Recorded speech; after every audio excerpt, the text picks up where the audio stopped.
che purtroppo vedono i problemi della città in secondo piano.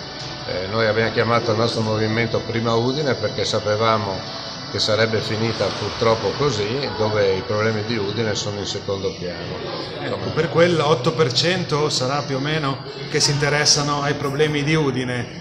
Quali sono le indicazioni? Ora si chiederà ai suoi elettori cosa facciamo fra 2 settimane al ballottaggio. Enrico Bertossi non indicherebbe, allora faccio io questo ragionamento, Martinez in quanto considerato continuità con Ose, non indicherebbe Fontanini perché ha avuto parole dure per lui durante la campagna elettorale. Cosa fanno questi elettori che si sono affidati a lei? Intanto bisogna vedere cosa pensa Fontanini di un eventuale accordo con noi, e la stessa cosa vale per il suo avversario, quindi non è che noi possiamo ipotizzare. Quindi non ci sono preclusioni. Può darsi anche che loro si ritengano autosufficienti e che i miei candidati, il nostro gruppo, ritenga di lasciar decidere ai cittadini udinesi senza che noi diamo indicazione di voto. Quindi in questo momento è assolutamente prematuro fare questi discorsi. Noi non siamo in una caserma, discuteremo e ragioneremo tra di noi, lo faremo domani o mercoledì, certamente non stasera,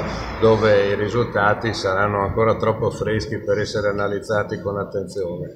Il voto va interpretato e va capito, bisogna capire che cosa vogliono gli udinesi e che segnali hanno dato anche a noi con un voto che è lusinghiero, perché insomma prendere l'8% quasi come i 5 Stelle in questa situazione credo che sia un risultato incredibile, tenendo presente poi che non abbiamo speso quasi niente per la campagna elettorale, per cui non avevamo risorse economiche, non avevamo mezzi come hanno i partiti, non avevamo enti, non abbiamo il potere, non avevamo clientele, insomma qui Fontanini ha fatto il presidente della provincia fino all'altro giorno, Martinez è consigliere regionale, avevano assessori regionali, assessori comunali, il sindaco che giravano dalla mattina alla sera, queste cose pesano nel voto, soprattutto in città.